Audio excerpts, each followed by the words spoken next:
তো বলেছেন। আর এটা করতে গিয়ে আপনি যতটুকু মিনিমাম শরীরের জন্য প্রয়োজন ততটুকুই গ্রহণ করবেন। গাছের বলকল থাকতে বস্ত্রের কি প্রয়োজন? অঞ্জলি থাকতে বাটি বা গ্লাসের কি প্রয়োজন? হাত থাকতে উপাদানের কি প্রয়োজন? উপাদান মানে বালিশ বলেছেন। এবং বিশেষ করে যারা সাধক তাদের কথা বলেছেন। আচ্ছা, গাছপালা কি নেই? তারা কি এখন ফল দেওয়া বন্ধ করে দিয়েছে? রাস্তাঘাটে কি কাপড় চোপড় পরে নেই, যেটা তুমি পরে তোমার লজ্জা নিবারণ করতে পারো? নদী নালা কি এখন জল দিচ্ছে না? জল, খাবার জল পাওয়া যায় না? গিরিকন্দর কি নেই যেখানে তুমি আশ্রয় নিয়ে ভজন করতে পারো? কেন ধনী লোকের পিছনে ছুটে পড়ো তোমরা? বৈরাগ্য হয়ে ভজন করো, সেটা হচ্ছে নিবৃত্তি মার্গ। জাস্ট প্রথম দ্বিতীয় দুটো অধ্যায় পাবেন, এত কড়া কড়া কথা বলেছেন, বাপরে। কেন সাধুরা ধনী লোকদের পিছনে ঘুরে বেড়ায়? ডোনেশন দিন, ডোনেশন দিন। কেন? ভজন করো, সেটা হচ্ছে নিবৃত্তি মার্গ। তো সেখানে বর্ণনা করেছেন। পরীক্ষিত মহারাজ বলছেন, আমার মনে আছে আপনার সেই কড়া হেভি ডোজ কথা, বাপ, সেগুলো আমি শুনেছি। দ্বিতীয় শ্লোক, প্রবৃত্তি লক্ষণম চৈব ত্রৈগুণ্য বিষয় মুনে যোহ সাবলীনম প্রকৃতি গুণ সংসর্গ পুনঃ পুনঃ।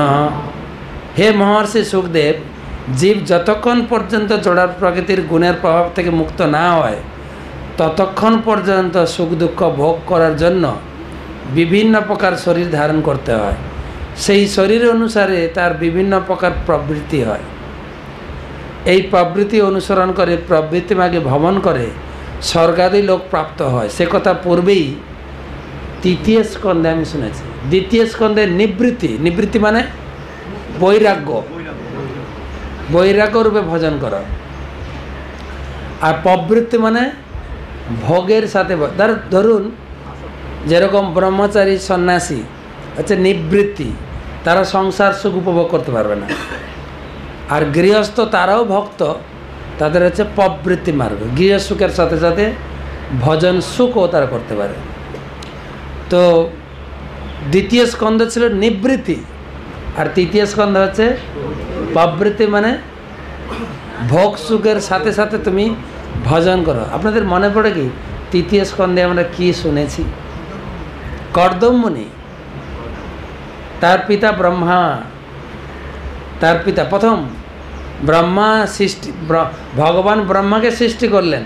ব্রহ্মাকে বললেন তুমি জীব সৃষ্টি করে জগৎটাকে ভরে দাও। ব্রহ্মা সৃষ্টি করলেন তার মন থেকে, হৃদয় থেকে, তার চোখ থেকে, ভ্রূর থেকে, বিভিন্ন শরীরের বিভিন্ন অঙ্গ থেকে, সামনে থেকে, পিছন থেকে শুরু করে কতটুকু ভরাবেন একা? তখন তিনি মৈথুনী ক্রিয়া সৃষ্টি করলেন, একটা লেডিস একটা জেন্টস। সেই লেডিস জেন্টস মিলিত হয়ে সেই সৃষ্টি যে চালু হয়েছে এখনও চলছে। শুধু আমাদের কি বলে দাদা দিদিরা সৃষ্টি করছে না, বাকি সৃষ্টি চলছে কিন্তু জগতে। এখন রাজনৈতিক নেতারাও ওই সৃষ্টি বন্ধ করে দিয়েছে। আমাদের যোগী সৃষ্টি নেই, মোদি সৃষ্টি নেই, দিদি সৃষ্টি নেই, সব তারা ভগবানের এটা মানছে না, বাকি সব সৃষ্টি চক্র চলছে সৃষ্টি। তো সেই প্রথম স্ত্রী হচ্ছে কে? শতরূপা। আর পুরুষ হচ্ছে স্বয়ম্ভব মনু। স্বয়ম্ভব মনু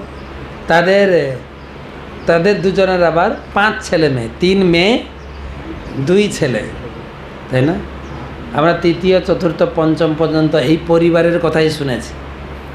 3 মেয়ের নামগুলো খুব সুন্দর, আকতি, দেবাহুতি প্রসূতি, বুঝলি না? আর ছেলে প্রিয়ব্রত উত্তানপাত। প্রসূতি, দেবাহুতি, আকুতি, না আগে আকুতি, আকুতি, দেবাহুতি, প্রসূতি। দেবাহুতির সঙ্গে বিয়ে হয়েছিল কর্দম, আকুতির সঙ্গে বিয়ে হয়েছিল রুচি প্রজাপতি। আর প্রসূতিটা তো মনে রাখার জন্য খুবই সুবিধা। প্রসূতি, প্রসূতি ইংরেজি বলে কিন্তু গাইনি, গাইনি সেকশন, বুঝলেন না? প্রসূতি বিভাগ বলে না। আর প্রসূতি বিভাগে দক্ষ কে ছিলেন? দক্ষ এমনি লোকে সৃষ্টি করছে, একটা কি যমজ বাচ্চা কি 3টা এ পর্যন্ত ইতিহাসে শোনা যায়। আর উনি একসঙ্গে 1000 প্রোডাকশানে দক্ষ, তাই তার নাম হচ্ছে দক্ষ। আর তার ঘরের স্ত্রী হচ্ছে গাইনি বিভাগের প্রসূতি। ভাগবতের লিঙ্ক কীরকম দিয়েছি, প্রসূতি। তো সেই কি নাম, দক্ষ। আচ্ছা, তৃতীয় স্কন্ধ। তারপরে ব্রহ্মা সৃষ্টি করছিলেন কর্দম মুনিকে। কর্দম মুনিকে পাঠিয়েছেন জঙ্গলে তপস্যা করতে। তপস্যা করে এসে তুমি আমাকে সৃষ্টি কার্যে সহায়তা করো। 10,000 বছর তপস্যা করেছেন। তখনকার দিনে আয়ু বেশি ছিল, 1 লক্ষ ছিল। 10,000 বছর তপস্যা করেছেন। তপস্যা করার পরে এসেছেন, ভগবান সাক্ষাৎ পৌঁছে গেছেন। একদম নিজের গাড়ি নিয়ে, মার্সিডিজ ভ্যান নিয়ে হাজির, গরুর নিয়ে সুন্দর করে ওখানে নেমেছেন। হেলিকপ্টার ওখানেই নেমেছে। ভগবানকে দর্শন করে দাঁড়িয়ে ভগবানকে দণ্ডবত প্রণাম করেছেন, স্তুতি করেছেন। আর ভগবান থেকে আশীর্বাদ দিয়েছে যে বৎস কর্দম, তোমার এই তপস্যায় আমি অত্যন্ত সন্তুষ্ট হয়েছি। তোমার অভিলাষ আমি পূরণ করতে চাই। তোমার কি অভিলাষ? কর্দমুনি সরাসরি বলেছেন, আমি বিয়ে করতে চাই। 10,000 বছর তপস্যা করার পরে কি ফল হয় না? 10,000 বছর তপস্যা করার পরে কি ফল? আমি ইস্কনে সেটাও চলছে, কিন্তু 5-10 বছর ব্রহ্মচারী থাকার কি ফল? আমি বিয়ে করতেছি। কর্দমুনি শিখিয়ে দিয়ে গেছেন, তো কি করা যাবে? তো এই কথা শুনে ভগবান খুব সন্তুষ্ট হয়েছে। ভগবান বিয়ের কথা শুনে সন্তুষ্ট হয়েছে। ওখানে প্রশ্ন করছে কেন? আর তার বা 10,000 বছর তপস্যা করার পরেও বিয়ের বাসনা এলো কি করে? না, তার উপরে তার পিতার আদেশ ছিল। তার পিতার আদেশ যে তুমি তপস্যা কমপ্লিট করে সংসার করবে, আমাকে সৃষ্টি কাজে সাহায্য করবে, সেইটাই ছিল পিতার আদেশ। আর ভগবান সন্তুষ্ট হয়েছিলেন। ভগবান সন্তুষ্ট হয়েছিলেন আরেকটা কারণে, যে তুমি নিষ্কপটে বলেছ আমি আমার মতো যোগ্যা এক কন্যাকে বিয়ে করতে চাই। ভগবান তার সরলতায় সাড়া দিয়েছিলেন। ভগবান তার মুখেই বিয়ের কথা শুনে এত আনন্দ পেয়েছেন, এত আনন্দে জল গড়াচ্ছে চোখ থেকে। চোখ থেকে ঝকঝক করে জল পড়ছে, বিন্দু বিন্দু জল পড়ছে। তাই ওই জায়গার পবিত্র জায়গার নাম হয়ে গেছে বিন্দু সরোবর। যদি আপনারা দ্বারকা ট্যুরে যান, আপনারা আহমেদাবাদ থেকে 100 কিলোমিটার দূরে, এবং মোদি রাজ্যে মানে গুজরাটে ওটাকে সংস্কার করেছেন। খুব সুন্দর জায়গা, যেখানে কপিল দেবের জন্ম হয়েছিল, যেখানে কর্দম মুনি এবং দেবাহুতি তপস্যা করেছিল। যেখানে ভগবান এসে নেমেছিলেন, ভগবান দর্শন দিয়েছিলেন। সে একদিন আমরা এপ্রিল মাসে গেছিলাম ট্যুর নিয়ে। তো ওখানে কেন ভগবান সন্তুষ্ট হন তার বর্ণনা দিয়েছেন প্রভুপাদ তাৎপর্যে। যে কেন সন্তুষ্ট হয়েছিলেন? না, তিনি নিষ্কপটে বলেছিলেন। আমাদের ছেলেমেয়েরা নিষ্কপট নয়। বয়স হয়ে গেছে, যদি মা বাবা জিজ্ঞেস করে কী রে আর কবে বিয়ে করবি, বয়স হয়েছে বিয়ে কর, আমি সংসার করব না। হয়তো লিঙ্ক আছে কার সঙ্গে, ঠিক আছে, কয়েকদিন পরে হঠাৎ নিয়ে হাজির, হ্যাঁ, হঠাৎ 4 হাত হয়ে ঘরে ঢুকছে, বলছি কী রে তুই বিয়ে করবি না? বললো না আমি তো করতে চাই না, তুমি তো জোর করে কোনা নেই। এটা নিষ্কপট না, কিন্তু এই নিষ্কপট ভাই বলে আমি আমাদের ছেলেমেয়েরা ভিতরে বিয়ে করতে চাই, উপরে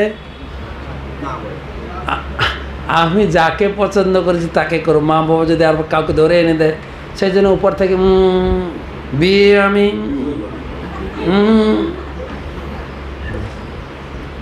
তো সেজন্য কর্দমমণি অন্তর থেকে, অন্তরে যা আছে সেটাই বলে দিই, ভগবান সন্তোষ। সেই সংসার মার্গে ভগবান আশীর্বাদ করলেন। হ্যাঁ, তোমার মনের বাসনা জেনে আমি তোমার বিয়ের ব্যবস্থা করে রেখেছি আগে থেকে।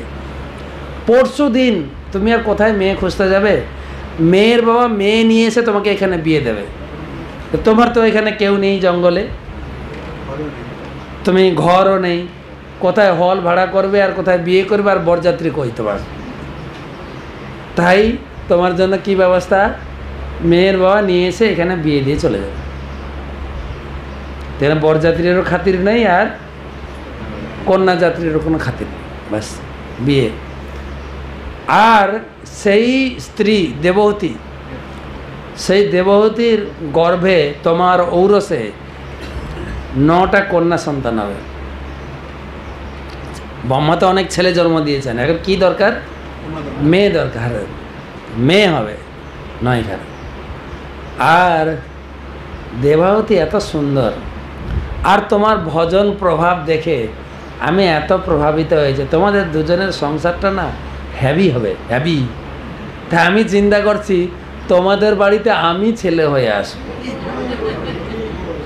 ভগবান যেচে বলেছেন নিজে, এরকম দেখা যায় না ইতিহাসে। অনেকে বাবা মা ভগবানকে তাদের পুত্র রূপে প্রার্থনা করেছেন, কিন্তু ভগবান নিজে যে তোমার যে ভক্তি আর দেবাহুতির যে ভক্তিময়ী সেবা, এই দুটো দেখে তোমার দুজনকেই আমি পিতা মাতা রূপে আশ্রয় করে এই ভূমিতে আবির্ভূত হব। আমি তোমাদের আদর যত্ন নেব সন্তান রূপে। সেই হচ্ছে প্রবৃত্তি মার্গ। আর তার বর্ণনা পুরো 3য় স্কন্ধ। তার জন্মগ্রহণ করলেন কপিল দেব, তারপরে কপিল দেব জন্মগ্রহণ করার পরে কর্দমমণি সংসার ত্যাগ করে চলে গেলেন বনবাসে।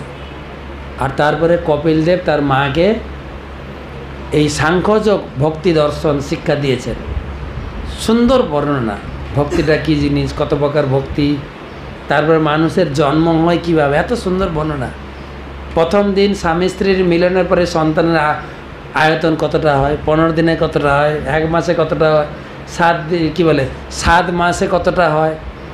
আর তার রেস্ট্রিকশান দিয়েছেন, ওটা পড়লে জানতে পারবেন যে গর্ভবতী মায়েদের কতটা রেস্ট্রিকশানে থাকতে হয়, সন্তান কিভাবে মায়ের সঙ্গে আদান প্রদান করে, মা যা খায় সন্তান কিভাবে খায়, ডিটেলস বর্ণনা দিয়েছে। তারপরে সেই সন্তান জন্মগ্রহণ করে শিশু অবস্থা তার কীভাবে দুঃখে কাটে। জন্মগ্রহণটা দুঃখ, কান্না করে করে জন্মগ্রহণ করে তো। আর জন্মগ্রহণ করার পরেও দুঃখ, যতক্ষণ বেডে শুয়ে থাকে না হয় দুঃখ, কিন্তু একটু বড় হলেও দুঃখ। মা ছেলে মেয়েরা যা দাবি করবে, মায়ের প্রথম উত্তর কি? প্রথম উত্তর বাচ্চারা কি বলে? মা একটু মোবাইল লাগবে, প্রথম উত্তর না। যা প্রথম মা বাবার উত্তরটা বেরোবেই না, পরে হয়তো কিনে দেবে, মা এটা স্কুল বেল লাগতো না, তারপর আবার কিনে এনে দেবে। প্রথম উত্তরটা হবে শিওর না, না না, কষ্ট। তারপরে সংসার করবে, সংসারে কষ্ট, তারপরে সংসার করে যাওয়ার বৃদ্ধ হবে, বৃদ্ধ হওয়ার পরে কিষাণ হইব গোচর। যেরকম কৃষক যেরকম গরু বয়স হয়ে গেলে নাঙ্গল করতে পারে না বা গাভী দুধ দেয় না, তার প্রতি যেরকম অযত্ন করে, সংসারের লোকেরাও সে বৃদ্ধ লোককে অযত্ন করে। কিষাণ হব গোচর বলছে, গোচর এই ভাষা লিখেছেন। তারপরে তার মৃত্যু হয়ে যায়। এই হচ্ছে জীবন প্রক্রিয়া। সেই জন্য পুরো কষ্টটা তুলে ধরেছেন, ভজন করুন, ভজন। সেগুলো 3য় স্কন্ধের কথা।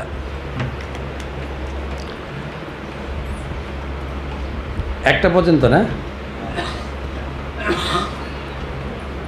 অধর্ম লক্ষণা নানা নরকাশ্চানুবর্ণিতা মন্বন্তরশ্চ ব্যাখ্যাত আদ্য স্বয়ম্ভুব যত। আপনি পঞ্চম স্কন্ধের শেষে অধর্মস্বরূপ যে নানাবিধ নরক রয়েছে তার বর্ণনা করেছেন এবং চতুর্থ স্কন্ধের প্রথমে ব্রহ্মার পুত্র স্বয়ম্ভব মনু আবির্ভূত হন সেই মন্বন্তরের কথাও বলেছেন। নরকের কথা বলেছেন পঞ্চম স্কন্ধে, আর চতুর্থ স্কন্ধে সেই স্বয়ম্ভব মনুর বংশধর। তৃতীয় স্কন্ধে বললাম, তৃতীয় স্কন্ধে ছিল মনে আছে তো? দ্বিতীয় স্কন্ধে, 2 স্কন্ধে নিবৃত্তি, 3 স্কন্ধে প্রবৃত্তি, আর চতুর্থ স্কন্ধে আমরা পড়েছি কি মনে পড়ে কি? চতুর্থ স্কন্ধে কি পড়েছিলাম? ধ্রুব মহারাজের কাহিনী পড়েছে। আর ধ্রুব মহারাজের কাহিনী পড়তে গিয়ে প্রথম চতুর্থ স্কন্ধ স্টার্টিংয়ে এই স্বয়ম্ভব মনুর বংশধরের কথা আছে। আর বংশধরের কথা বলতে গিয়ে তিনি বর্ণনা করছেন দেবাহুতির বিয়ে হলো তৃতীয় স্কন্ধে। কার সঙ্গে? কর্দম। আর আকুতির সঙ্গে বিয়ে হয়েছে রুচি প্রজাপতি। প্রত্যেকের ছেলে মেয়ের বর্ণনা দিয়েছেন। দেবাহুতির 5 ছেলে মেয়ে, আকুতির 1 ছেলে মেয়ে, আর প্রসূতির সঙ্গে বিয়ে হয়েছে দক্ষ, তার 16টা মেয়ে, 13টা মেয়ে বিয়ে হয়েছে ধর্মের সঙ্গে। তার ছোট স্ত্রী মানে সেই 13টা মেয়ের ছোট মেয়েটা ছিল মূর্তি, তার গর্ভে এসেছিলেন ভগবান নরনারায়ণ ঋষি। সুন্দর বর্ণনা। আচ্ছা, 13টা মেয়ে গেল, ধর্মের সঙ্গে বিয়ে হয়েছে। 14 নম্বর 15 নম্বর মেয়ে বিয়ে হয়েছে সাহা সঙ্গে, কী বলে পিতৃদেবের সঙ্গে বিয়ে হয়েছে। 16 নম্বর মেয়েটির সঙ্গে বিয়ে হয়েছে, সবাই জানে তো? 16 নম্বর মেয়েটার সঙ্গে বিয়ে হয়েছে, হ্যাঁ, ও শিবকে চাইলো, শিবকে দেখেই বলছে আই লাভ ইউ, শিবকে বিয়ে করেছে। আর সেই শিবের কোনো সন্তানাদি হয়নি, তার আগেই মারা গেছে। বাবার সঙ্গে রাগ করে সতী দেহত্যাগ করলেন। তখন পরীক্ষিত মহারাজ প্রশ্ন করলেন, চতুর্থ স্কন্ধের 2য় অধ্যায় প্রশ্ন করলেন, সাধারণত বাবা মেয়েকে খুব ভালোবাসে, তারপরে আবার ছোট মেয়ে তো আরও বেশি ভালোবাসে। কি এমন ঘটনা ঘটলো যে বাবার উপরে রাগ করে গায়ে পেট্রোল ঢেলে দিল? তখন পেট্রোল ছিল না, মানে আগুন জ্বালিয়েছিল। কেন? দয়া করে বলুন। সেই সুখদেব গোস্বামী চালু করবেন চতুর্থ স্কন্ধের 2য়, 3য়, 4র্থ, 5ম, 6ষ্ঠ, 7ম 6টা অধ্যায়ে শ্বশুর জামাইয়ের ঝগড়া আলোচনা। শ্বশুর হচ্ছেন দক্ষ আর জামাই হচ্ছেন শিব। দারুণ ইন্টারেস্টিং ঝগড়া, পড়তে চাইলে পড়বেন একবার। সেটা হচ্ছে চতুর্থ স্কন্ধ, স্বয়ম্ভব মনুর বংশধরের বর্ণনা। তার 5ম স্কন্ধে আমরা সেই স্বয়ম্ভব মনুর প্রথম পুত্র, কি নাম? প্রিয়ব্রত মহারাজের বংশধরের বর্ণনা আমরা 5ম স্কন্ধে পড়েছি, যার বংশে এসেছিলেন ঋষভদেব, ঋষভপুত্র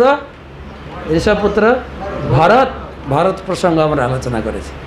আর শেষে তিনি বর্ণনা করেছেন সুখদেব গোস্বামী নরক। পরীক্ষিত মহারাজ প্রশ্ন করেছিলেন সুখদেব গোস্বামীকে যে, হে মহর্ষি, জীবকে এই জড়জগতের যা কার্যকলাপ মৃত্যুর পরে তাকে ভোগ করতে হয়, এটা আমি শুনেছি। নরকে তার শাস্তি হয়, প্রশ্ন করছেন। মহারাজ পরীক্ষিত ছিল সুখদেব গোস্বামীকে জিজ্ঞাসা করলেন 5ম স্কন্ধে, হে প্রভু, এই নরক সমূহ কি, নরকটা কোথায়? আচ্ছা, নরক বলে কোনো জায়গা আছে কি? পরীক্ষিতের প্রশ্ন। নরক আছে, আমরা শুনি না নরকে যেতে হবে। নরকটা কোথায়? এটা কি পশ্চিমবঙ্গের ভিতরে, নাকি ইন্ডিয়ায়, নাকি আমেরিকায়, না পৃথিবীর কোথায়, কোন জায়গায় অবস্থিত নরক? প্রশ্ন করছেন যে পৃথিবী ব্রহ্মাণ্ডের, নরক ব্রহ্মাণ্ডের কি বাইরে, না আবরণের মধ্যে, নাকি নিচে, না পৃথিবীর কোন জায়গা? আর নরক বলে কিছু আছে কি? নরক বলে কোনো বস্তু আছে কি না? লোককে তো নরকের কথা বলে লোকে হাসে, নরক, নরক আবার কী জিনিস বলে না? নরক আবার কী জিনিস? লোকে তো চিন্তা করে নরক, নরক কোথায়, নরকটা কোথায়? ছিল ভক্তি সিদ্ধান্ত সরস্বতী ঠাকুর তার উপাখ্যানে উপদেশে লিখেছেন, নরক গুলজার। একটা ব্রাহ্মণ ছিলেন, ধর্মভীতু ব্রাহ্মণ। কে কিছু খারাপ কর্ম করলে তার খুব চিন্তা হয় যে কে কিছু বুঝিয়ে বলি যেন এ খারাপ কর্ম থেকে দূরে সরে যায়। একটা মাতালকে ধরেছেন, এই তুই যদি ডেলি মদ খাস তোর কী হবে জানিস? কী হবে? তো নরকে যেতে হবে, বুঝতে তাই? তো সুরেনবাবু যে মদ খায় বলে তাকেও নরকে যেতে হবে। বলছে অরুণবাবু যে মদ খায় বলে তাকে যেতে হবে। বলছে বরুণবাবু যে মদ খায় বলে তাকেও যেতে হবে। আচ্ছা তাহলে তো অনেক লোক যাবে। আচ্ছা আর কি কী করলে নরকে যেতে হয়? বলছে মিথ্যা কথা বললে, চুরি করলে, মানুষকে কষ্ট দিলে, জীবকে কষ্ট দিলে। বলছে আর কি? না ব্যবসা খানা। বলছে বেঁচে যে ভামিনী ব্যবসা তার কী হবে? নরকে যাবে। ব্যবসার কাছে যারা আছে বলছে সব নরকে যাবে। ও দারুণ ব্যাপার, কিন্তু নরক গুলজার, কি আনন্দ হবে, সবাই যাব। সাধারণ লোক তাই মনে করে, যেখানে সব লোক যাচ্ছে। আপনাদের হরে কৃষ্ণ যদি ভালো হয় তাহলে সবাই করছে না কেন? যদি হরে কৃষ্ণ ভালো হয় তাহলে বেশিরভাগ লোক তো করছে না। বেশিরভাগ লোক যেটা করছে আমরা সেটা করছে তো তাই। তখন সিপিএম ছিল বেশিরভাগ লোক,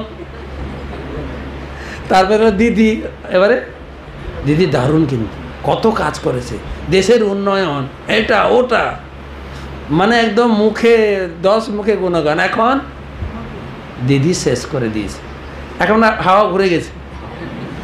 বেশিরভাগ লোক যেদিকে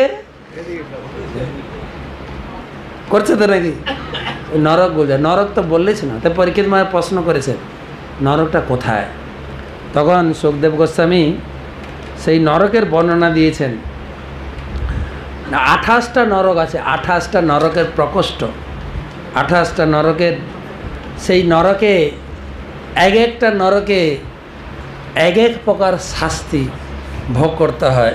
এখানে বর্ণনা দিয়েছেন তামিশ্র নরক, অন্ধ তামিশ্র, রৌরব, মহারৌরব, কুম্ভীপা, কালসূত্র, অসিত প্রবণ, অসিপত্রবন, শুকর মুখ, অন্ধকূপ, এই করে এক একটা নরকে এক একটা শাস্তি। যে ব্যক্তি অপরের ধন, স্ত্রী, পুত্র হরণ করে ভয়ঙ্কর যমদূতরা তাকে ধরে নিয়ে গিয়ে নরকে নিক্ষেপ করে, সে কোন নরকে যায়? সেই নরকে যাবে অন্ধ তামিশ্র নরক।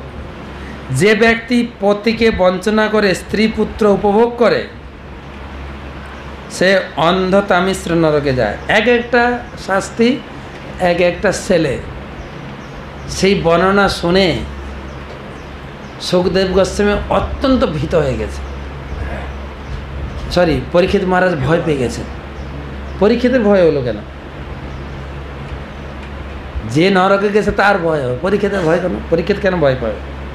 পরীক্ষিত ভয় পেয়েছেন এই কারণে, এখানে প্রভুপাদ বর্ণনা করছেন, যেহেতু পরীক্ষিত ছিলেন বৈষ্ণব, বৈষ্ণবের হৃদয় হচ্ছে পর দুঃখে দুঃখী। যে ব্যক্তি তার জড় দেহটিকে তার স্বরূপ বলে মনে করে, তার নিজের দেহ এবং দেহের সম্পর্কে আত্মীয় স্বজনের ভরণ পোষণের জন্য দিনের পর দিন প্রাণী হিংসা করে। মনে করবেন, দেখেন, নিজের শরীর এবং আত্মীয় স্বজনের শরীর উপভোগ করার জন্য দিনের পর দিন প্রাণী হিংসা করে, সে কোথায় যাবে?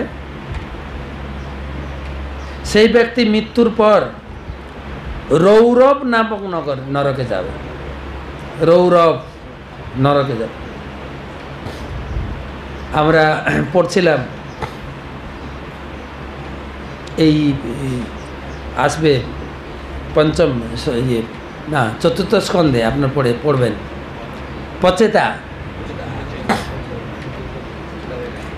পচেতার কাহিনীতে। পচেতাদের পিতা ছিলেন প্রাচীন বহির্ষৎ। পচেতারা যখন তপস্যা করতে গিয়েছিলেন, প্রাচীন বহির্ষৎ কর্মকাণ্ড করছিলেন। আর কর্মকাণ্ড যজ্ঞাদি করে বহু পশুকে কি বলে যজ্ঞে বলি দিয়েছিলেন। নারদ মুনি এসে থামিয়েছিলেন যে আপনি এসব কি করছেন, বলির নাম করে এত পশু হত্যা করছেন, জানেন আপনার মৃত্যুর পরে সেই পশুর উপর হাঁ করে আছে আপনাকে, তাদের রক্ত চঞ্চু দিয়ে আপনাকে খুঁড়ে খুঁড়ে খাবে। ওখানে বর্ণনা করেছেন মাংস, মাম মানে আমাকে, স তুমি, খাদতি আমি তোমাকে খাচ্ছি, তুমি পরে আমাকে খেও, এই প্রতিজ্ঞা করে লোকে মাংস খায়, শেষ নরকে যাবে কিনা। তো এক একটা নরকে এক একটা বর্ণনা দিয়েছে, এক একটা বর্ণনা। তো সেই হচ্ছে 3 নম্বর শ্লোক।